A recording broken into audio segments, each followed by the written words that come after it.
اسلام کی دعوت کو بہتر، اچھے، مناسب اور زمانے کے معیار سے میل کھاتے ہوئے انداز میں پیش کریں.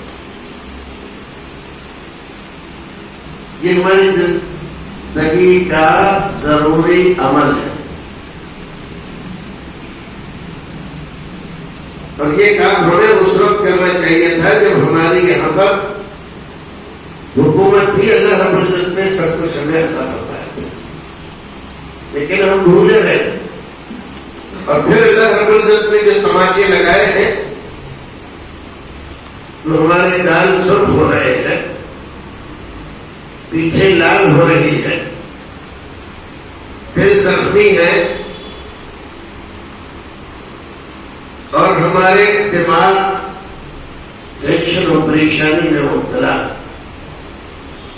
اگر اب بھی ہمیں سمجھ آئی ہے اور ہم اس کام کے لیے تیار ہوئے ہیں تو حضرت مولانا محمد خرم عمری جامعی حفظہ اللہ کی اس کوشش کو ہمیں سراہنا چاہیے اور اس میں ہمیں ان کا تعاون کرنا چاہیے. رسالہ ایک نظر سرسری میں نے ڈالی ہے، اچھا ہے، بہتر ہے اور غیر مسلموں کو دیا جا سکتا ہے.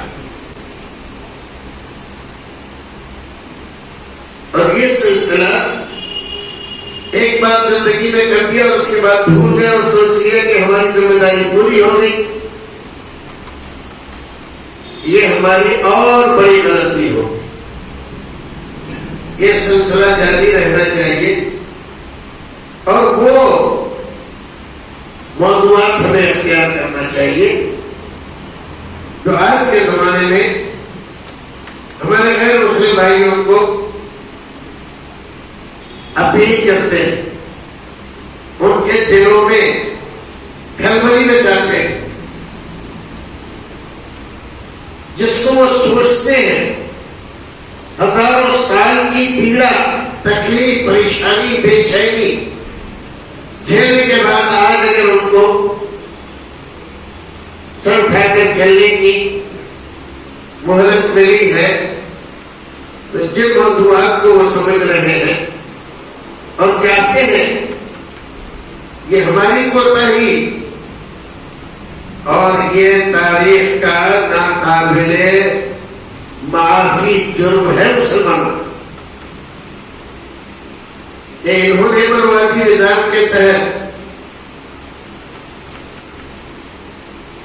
جو ان کے یہاں مروادی نظام کے علم بردار تھے ان کے چکر میں پڑھ کر ہمارے یہاں مسلمانوں میں بھی منوادی نظام کا اردو ایڈیشن تیار کر دیا گیا. وہاں پنڈت، چھتری، ویس رسود، یہاں شیخ سید مولانا پٹھان. اور بالکل اسی انداز سے ہم نے لوگوں کو ٹریٹ کیا، اسی انداز سے ہم نے ان کے ساتھ برتاؤ کیا. سب سے زیادہ نقصان ہمیں اس موضوع پر غیر اسلامی افکار و نظریات سے متاثر ہو کر زندگی گزارنے کی وجہ سے اسلام کو پہنچایا ہے مسلمانوں. تو آپ حضرات اس کو پڑھیں اور دوسرے لوگوں تک پہنچائیں. جزاک اللہ خیر.